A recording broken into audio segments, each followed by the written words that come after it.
talk. We want to hear from Lester and Leslie. Let's talk. We're on a journey, come along with me. Let's talk. We're bringing a new perspective. Let's talk. Let's talk. Let's talk with Lester and Leslie. I went through so many different stages, but one of the things I heard you say that I didn't really have language for up until really now is you have to feel the feels. Mm-hmm. And I guess for me, always being a person that allowed myself to feel feels, like when I go through breakups, when I go through heartache, whatever traumas that life throw you, I have always allowed those feelings to happen. I wasn't one to like bury it, like be embarrassed about it. I was just like, oh, this is an opportunity for me. I mean, I went through the fields, but also I was like, let me redirect the energy into something that will kind of turn things around and also that may be of a benefit to me in terms of creatively. Like, that's your release. Yeah, it's inspiration. And so, sometimes for creatives, inspiration is hard to come by, especially when life be life and you feel more of life and the older you get, as when we're talking about getting old. So that's a huge, like, I don't know if you call it a lesson, but that's a huge lesson right there, is when you're going through the grief, you got to find a way to allow yourself to feel. And that's important to say too, especially I'm talking to my men out there, more particularly Black men. I think there's all these stigmas and rules around, the proxy, the femininity, and it's like diving into your own emotions that are just yours is somehow, some way emasculating. That's the quickest way to a grave. I honestly think that it's more masculine for a man to feel things. It really is. It really is, especially in this time when, every bit of what it means to be a man or be masculine, air quotes. That's balance to me. It's so scrutinized, and it's easier to get in that bucket of what was that word I tried to use earlier? Stoic. Yeah, it's so easy to get into that stoic bucket where for men, where it's just like we're like a tree, unmoved. More like a boulder. Kind of yeah, it's terrible. But then the thing is, all those emotions and those things get caught up in your body, and it comes out in a physical way. That's why I say it kills you. It not even just that. It comes out in like just projection. Like that's why you need to be careful. But it's just like all this weird ass like aggression. And, especially towards women, that would be nice if, some emotions were processed so that there can be quality interactions instead of, women feeling, me as a woman feeling unsafe. What they say, if you would had the option of being locked somewhere with a man or a bear, most of you women chose the bear. Yes. Help the bear. You know what I'm saying? At least, well, the thing is, it's just that there's no like seminars for men to be like, okay, how can we make women feel safe? There's all these seminars for women, how to fight a dude. You know what that's kind of like? And all the weapons and shit, and the tasers and the little pepper sprays, and that's akin to like the whole, like, not to go off topic, but like, the disaster capitalism. Oh, the school shootings, instead of going at the root of it, which is gun reform. And we're talking about, how can we bulletproof our teachers? How can we? Yeah. What are we talking about? Can we I think the easiest and the least amount of cost would be to teach people how to be emotionally intelligent. It costs nothing except for some time and some effort. Yeah. I'm really tired of having to worry about having pepper sprays in my bag and then going to shows just for them to say, "Oh, you can't come in here with the pepper sprays in your bag." So I gotta discard the pepper spray that was in my bag, and then I have to go home without the pepper spray that I put in my bag because it's just can't just people be civil, leave people alone. Right. Especially, I mean, there should be more care for that instead of we're too invested people to in weaponize. We're too vested in the wrong thing. And maybe you can say it's capitalism. Maybe you can say you can't make money. Like I told you, it's free to just sit there okay, look, here are your feelings and this is how you need to process them. Mm-hmm. As opposed to selling me a pepper spray that I can put in my bag. Right. Right. Or Taekwondo or whatever. Right. I don't know you. That's my purse. It sounds like a South Park reference. No, it's not. No. Well, anyway. So, what were we talking about? The grief part. The grief. And what I needed, but... You need it sounded like what I heard was silence and also some grace. Yeah. Were some needs. I would kind of say that for me, I needed support all out, however it came, I needed it. In fact, I remember I fell out with a friend around that time because they had been counseling me and giving me on the phone with me every day when he passed. The time between him passing and us setting up the funeral, mm-hmm. I had a best friend that was in Atlanta who grew up on my block. She, like I said, on the phone with me every day saying, yeah, I'm getting my ticket. I'm going to be up there because Dad was a dad to me, just all this stuff. And the day of just did not show up.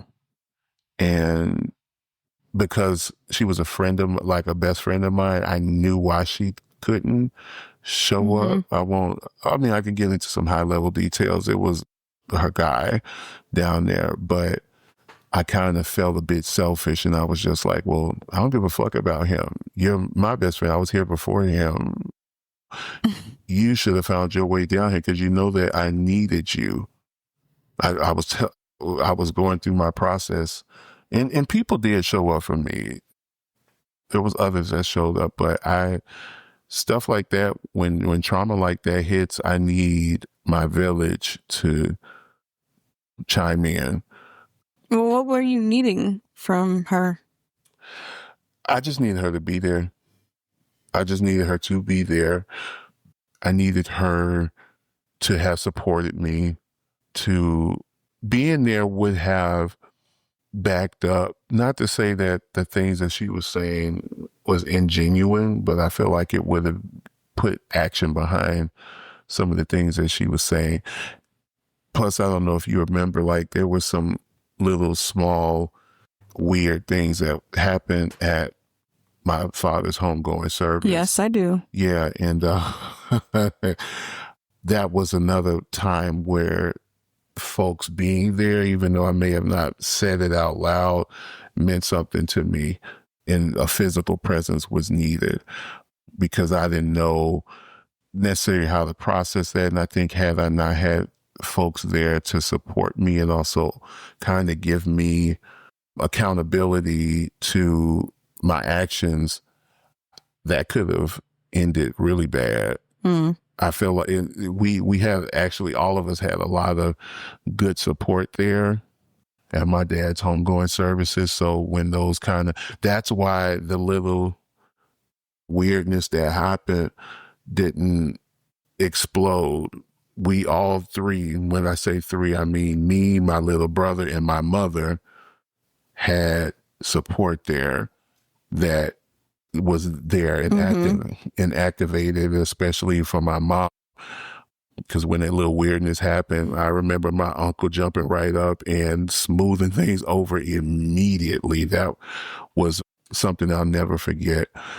But anyways, grief is a journey. I want to also say that, because even with me talking about some of these events and recalling them, it's one of those things, because I haven't really talked about it lately in this kind of detail. I forgot about the emotional impact about with those particular instances, but they don't hit as bad, even with recounting the situations. They don't hit as bad as they used to. I would have gone into a full blown fit in the first few years if I'm sitting back and recalling our time with my dad in hospice before he transitioned, the time in between that and the actual funeral service, the funeral service itself. All of those things used to send me into an emotional fit. What did you feel like after all that ceremony and stuff was over? Like after the repast, actually? After the repast, so a couple things happened post, I guess, the eventful things, like when it really started to kind of settle in. I kept having dreams that he was here in a very practical way. And what I mean is just what I said, like here in a practical way, so that when I woke up, it'd be like, where's Dad? Oh my gosh. I just saw him. We were just talking about blah, blah, blah in the kitchen. It wasn't registering to you yet. For the first, and it was like the first, maybe, can I tell you the truth? What? I don't think that fully went away until I moved out the house.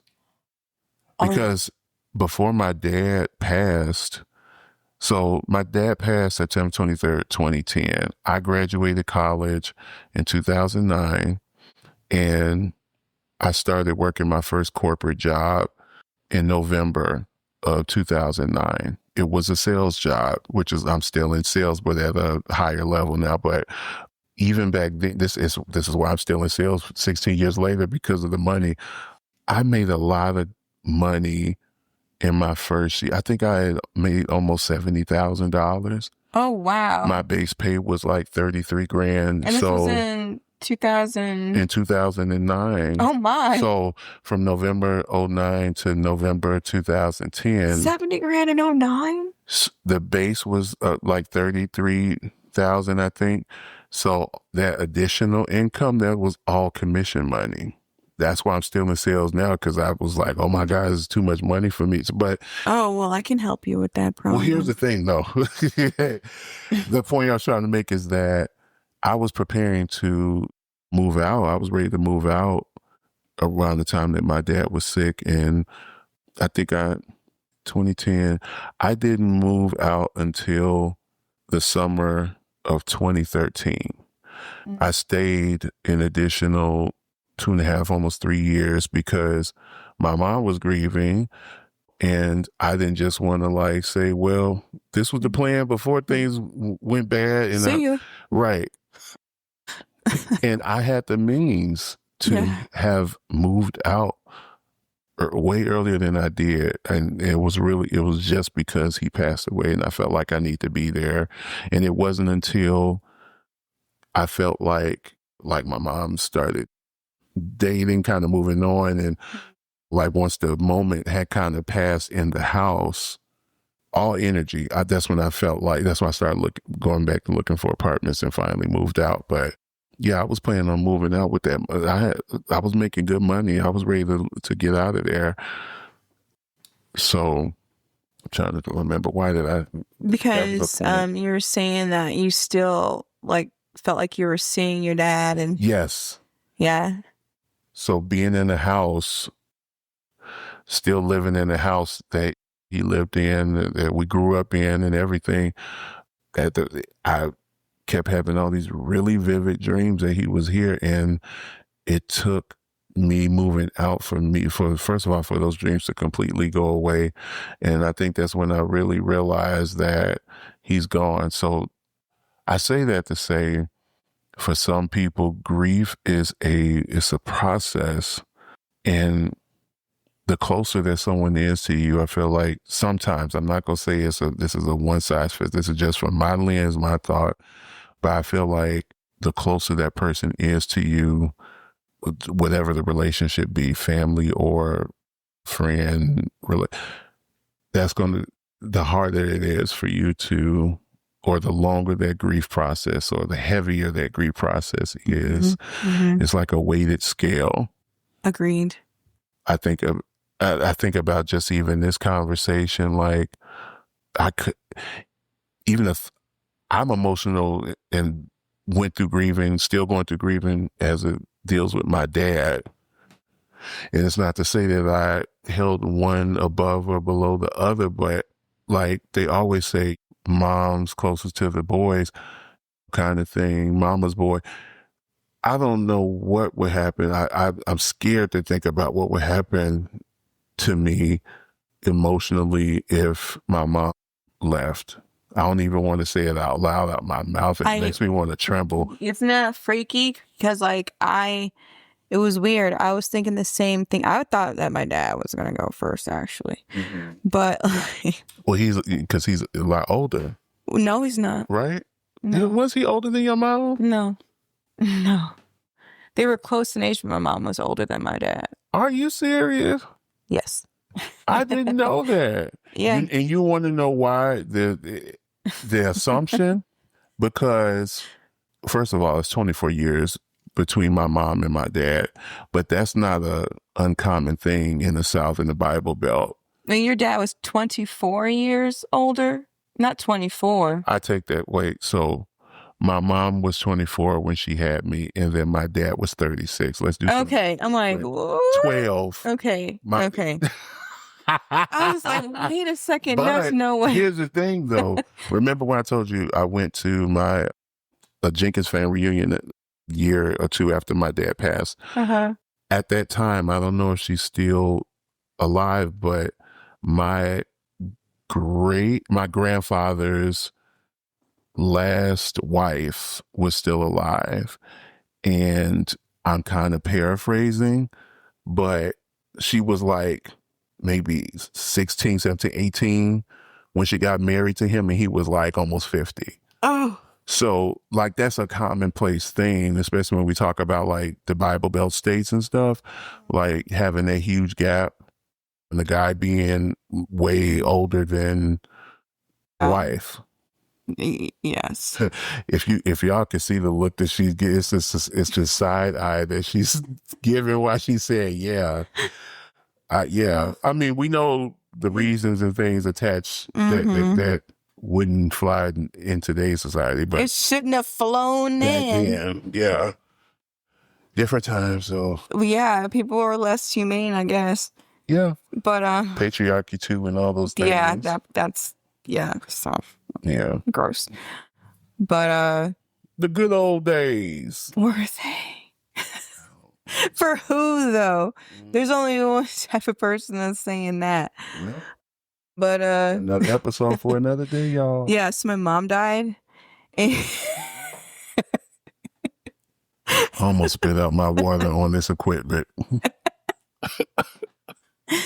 Come on, pivot. Yeah, right. You start like, yeah. So like the help the Lord. Oh my God. Yeah. Time, grief, effort. Where were we? Before I just steered us off course and then back onto.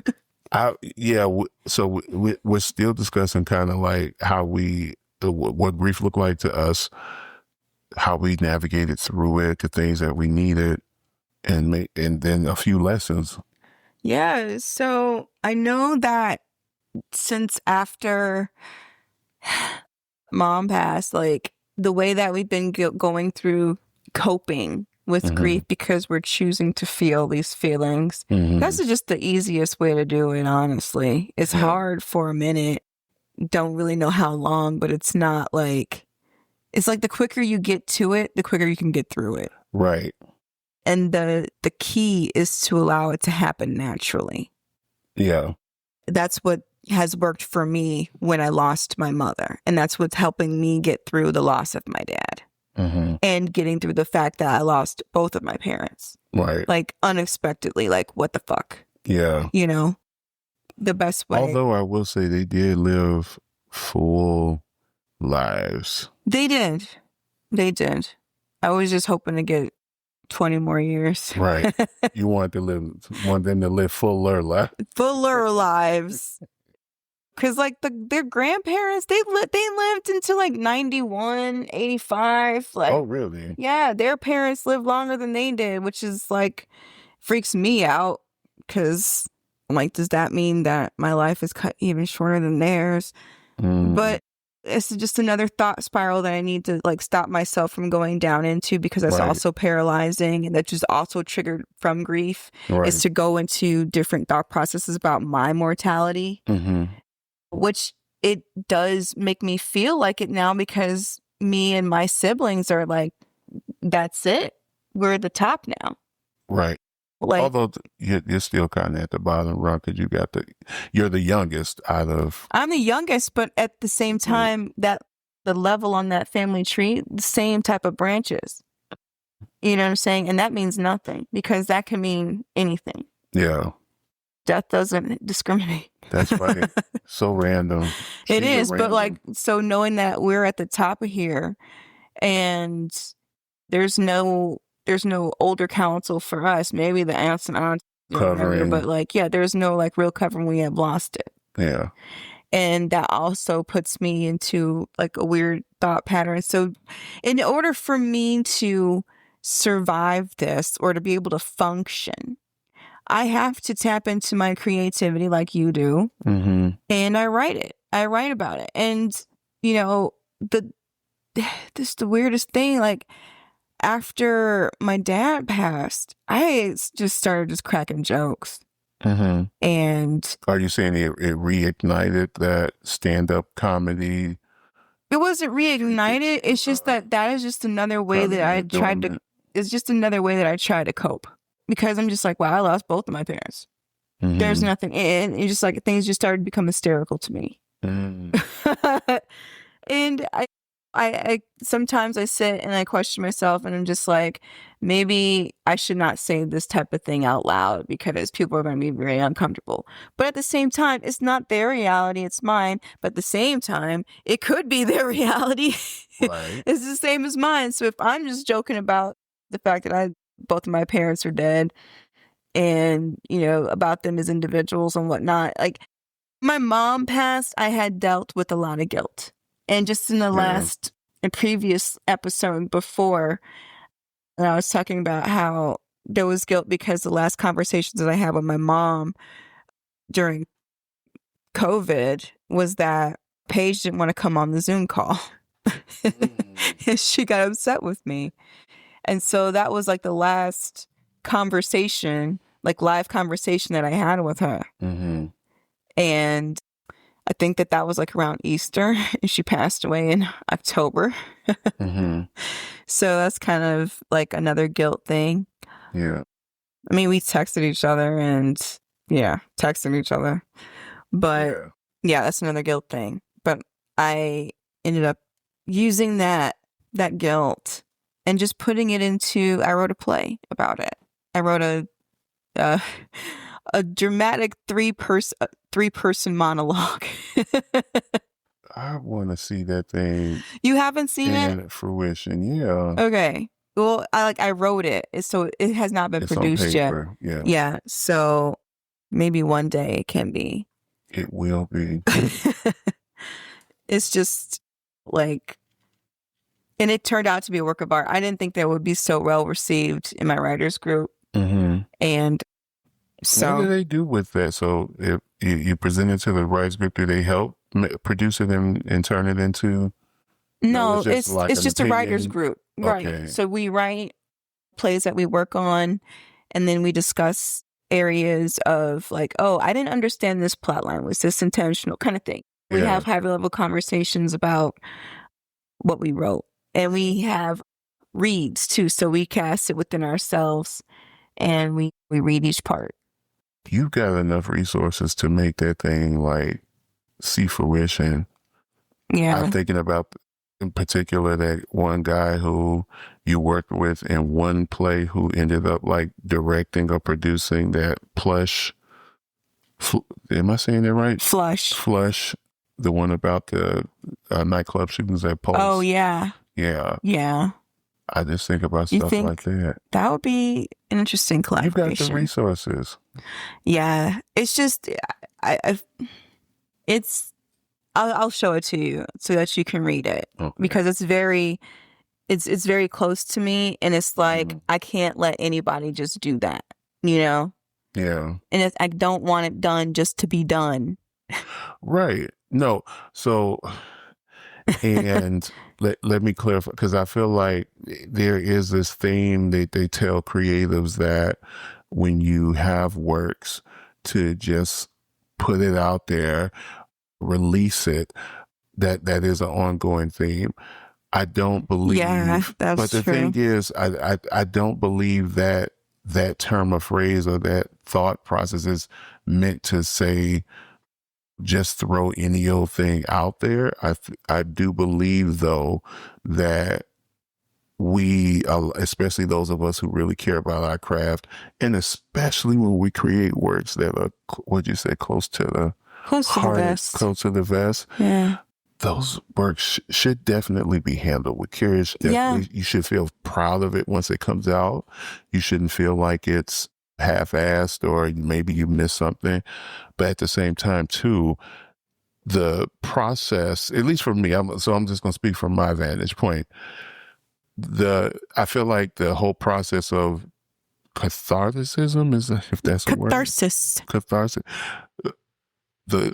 The whole process, in order for that process, for you to see the process through, you have to hit the finish line. You know, and part of that is mapping out the plan, doing the things so that it does get a chance to see the light. Works that we create, although especially the personal ones, we know is cathartic, is for us and it comes from us. But the other part of being a creative, again, I'm still in my bag about this, is from my own vantage point, but part of the purpose of creating is so that it can be shared, because there are people out there that need that work. They need to hear that. They need to see that vantage point. Even this podcast and everything that we talk about, like we know personally, there is a whole slew of African American upper millennials that were raised in the suburbs. We went to a private school where we were the dominant culture and race in this legacy school that did not have that same type of background. So it is my prayer for you to release it, and release it in a way that satisfies your purpose for it. Thank you. I'm looking it up right now so I can send it to you. Yeah, and thanks. Yeah, I need to not hold on to it too much. One of the scary things about me, because y'all know that I like to talk, I like to community and all the other stuff, I would hate to read this thing and be so blown away and be like, you know what? Maybe you should wait for someone worthy to you know put that what? out there.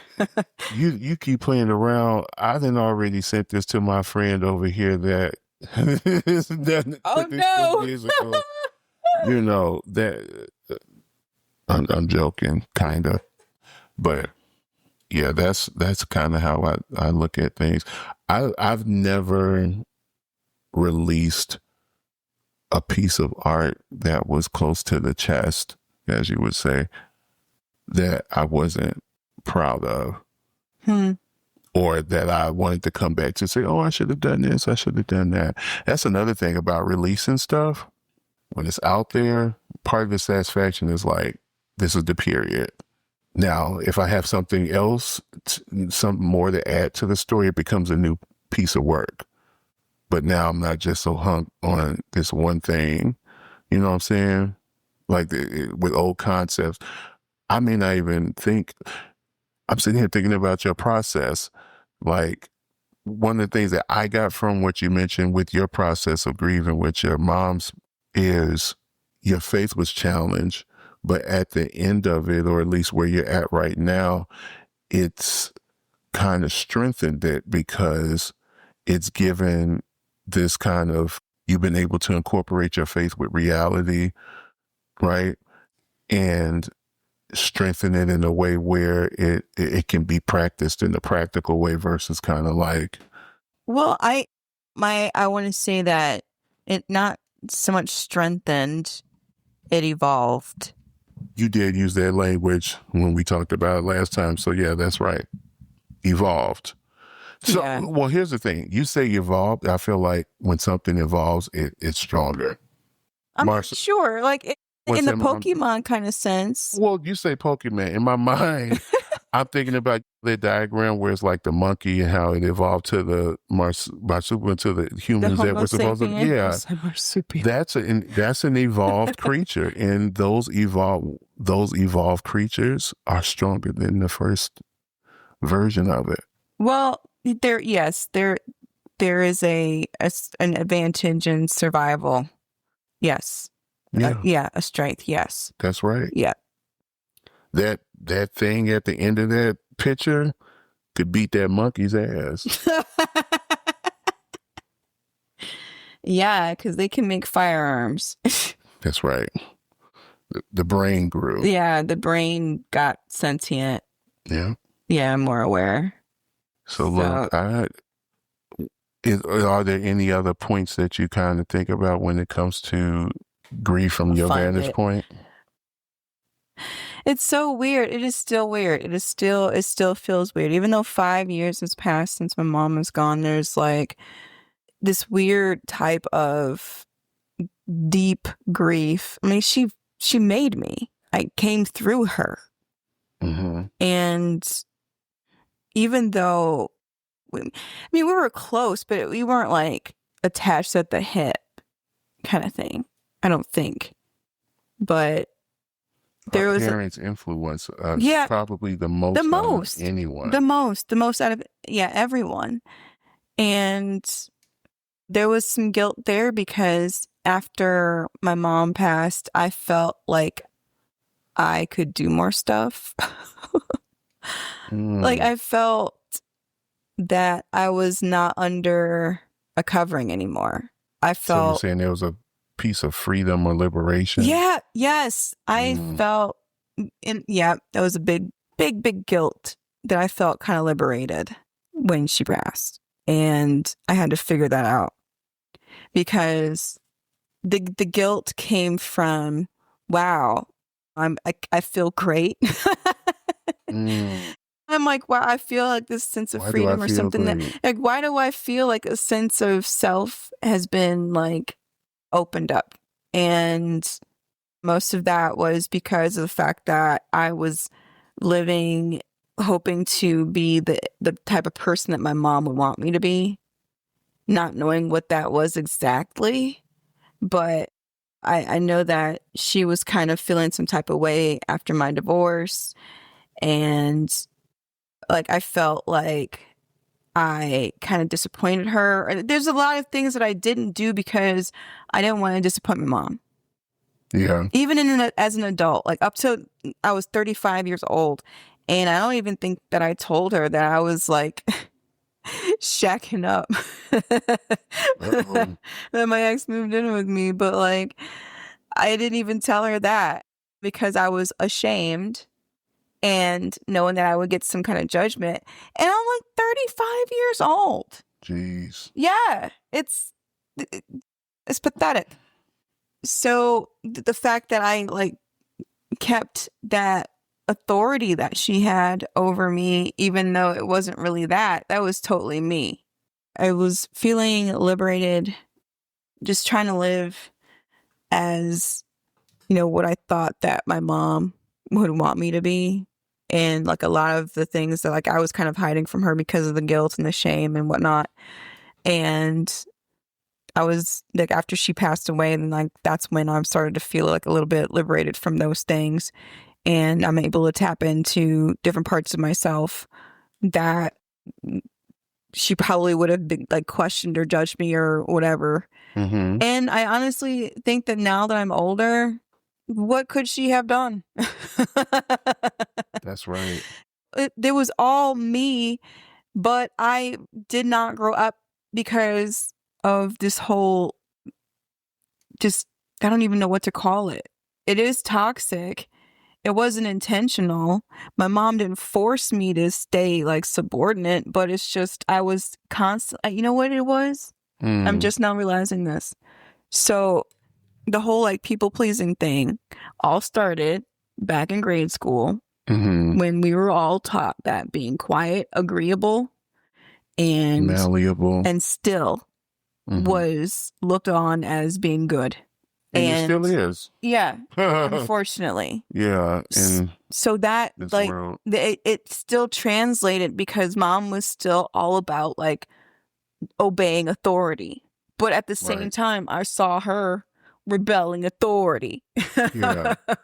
So I was obviously confused, but it's just like when you living in a household where we had those types of values, especially with military parents and their dads were cops and stuff like that. It's just honoring authority always came first. And that is what I grew up with. And that is why I probably felt a little freer when she did pass, because there was nobody to disappoint anymore.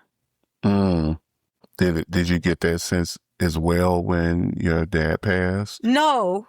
Okay.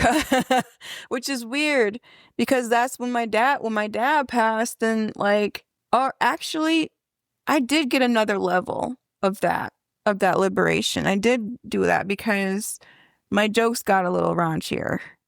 I just started to say crazy stuff because like my dad was, just think of Bill Cosby before we knew Bill Cosby. The good Bill Cosby. Sure.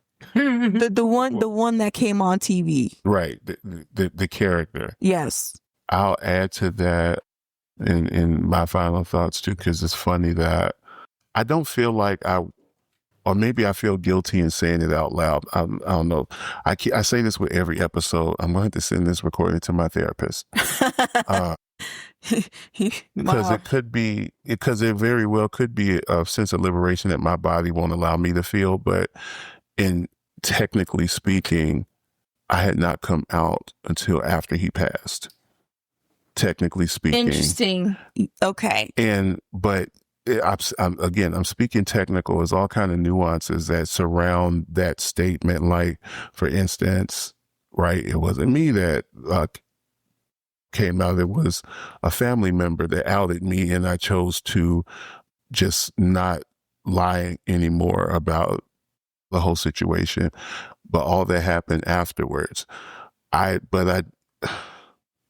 do remember telling my dad, remember I told you we had time with him in hospice before he transitioned. And we each all kind of had a few moments with him literally the day he transitioned. The nurse was like, I remember like yesterday, it was like, we got the call, it's like, if you want to say bye to dad, you need to come now, kind of thing. And we rushed to the hospital. He was not able to speak back, but he was able to hear, especially when I had my time with him, because it's like when I would talk to him, tears would come out. So I knew he heard. But just speaking on the note of being liberated from, or I remember one of the last things I told him was that, Dad, I'm going to try better to be a better person. I didn't explicitly say that, but I was still kind of going through the motions of my sexuality at the time. And he wouldn't have known that that's what I was talking about when he He was in his last moments when I said, Dad, I want to be better. I want to be better. I still felt like this was something that I could get rid of, and I just have to work harder at it. So that's why I'm sending this over to my therapist, because child, that whole just staying in alignment of what you're talking about feeling liberated. Technically, I say technically because there is nuance there. Like, I moved out the house, so I had my own. I was dependent on myself, so that's a blanket of privilege, right? Because if you're living in a house with folks who may not agree with the quote unquote lifestyle that they say you're living, this is it's not a lifestyle. You can't turn this thing on or off. That was the verbiage right at the time. You know, there are queer children who are in homes right now that they know they're not safe in coming out, so they continue to play the part that they need to for survival. So if you were to ask me what I feel was the heaviest, or the heaviest part of where you got your strength to finally come out, the biggest part was, for me, I think, it's the security part, not necessarily because I was frightened or scared about what the reaction would be from my parents. That's why I say technically. I'm trying to give more context to why I used the word technically when I mentioned technically I did come out after my dad passed. There were other factors that I believe were heavier than his passing. In fact, I really don't believe that was because I've been asked by like my brother and stuff before, like, do you think Dad would have accepted you? He asked you that? Yeah. I mean, we've had conversations, and I'm paraphrasing it. He didn't say those particular words, but that was the gist of it. And, you know, of course I said yes, and it's not, I'm not just living in a fantasy land when I say yes. I practically think that it would be akin to other situations that we've had to deal with in the family that he may have not, because we're none of us are perfect, and we've all kind of went through things that our parents probably wouldn't have approved of. But I saw my dad, you know, through, again, we talk about nuance, through different reasons, but approve of some things that he preached against our entire lives. So I would like to think that I would be afforded that same grace, all circumstances being the same. That's another deeper conversation for another day. But yeah, I just want to throw that out there. I've never gotten that feeling of freedom or liberation. However, there are a few things that technically happened after he passed that one could argue could be associated with liberation and freedom. Others, and others being me, who would argue that it's just a natural occurrence, you know. But anyways, those are kind of around my final thoughts around grief. For me, it's always been a game of time. Time heals all wounds for me. That's been my lesson. Time, expressing yourself clearly, allowing yourself to feel, and having a village to support you. How about you, Liz? What's your final thoughts on grief? Agreed. Ditto. Yeah, ditto. But like, I also feel that what I did with the time that I needed to heal mattered. Like, it's one thing to just, well, how I used my time, because I was really wanting to get through this pain. It was so deep. I was like, I jumped into therapy ASAP, trying to find somebody, a professional to talk to. So the time spent, how the time is spent is also a good way of, a quality way of trying to get through grief, not over it, but through it. Right. Is to just give yourself, or had to give myself that grace also. Because I didn't know it was going to take 5 years for me to get to this point. There's still other stages that there's still, like, I get it in waves. And I have to feel those waves, and I have to acknowledge that, and I have to just get through. There's no timeline there really is no timeline on this. That's right. There isn't, but it's just getting better at it. Time is takes practice. It takes practice to get better at it, genuinely.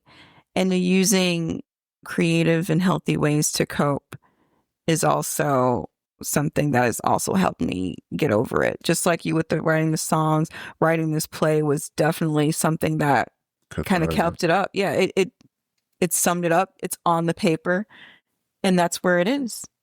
I can't wait to read it. Yeah, I just sent it to you. So, yeah, that's my takeaways, is like the time that I spent healing is a time that I spent feeling. Oh my God. That's so corny. I love that. I love that. Yeah, the time spent healing is the time spent I've been feeling, and to let myself evolve. Because I'm not the same person as I was before my mom passed. I'm not the same person after my mom passed. And I'm a different person now because I lost another parent, So and I'm like embracing these evolutions as long as I go through this process with an honest and clear mind, then and the willingness to learn and to want to communicate, and the openness to feel what comes through next for me. Yeah. It's just, I'm enjoying myself, but it's also helping me cope with such losses. That's dope. I think before we close, this would be the first episode that I do something like this, because I'm really big on community. Like I said, when I went through my grieving periods, and when I go through further grieving periods, community is such a huge thing. So I would love for anyone who hears this podcast right now on whatever system that you're listening to, Apple, Spotify, to just leave in the comments, how did you get through your grieving process? And it doesn't have to be perfect, but I'd love to hear from the folks listening. What do you do to get through grief? And on that note, this is your hopefully soon to be favorite uncle and auntie. But we ain't claiming y'all. Take care, y'all.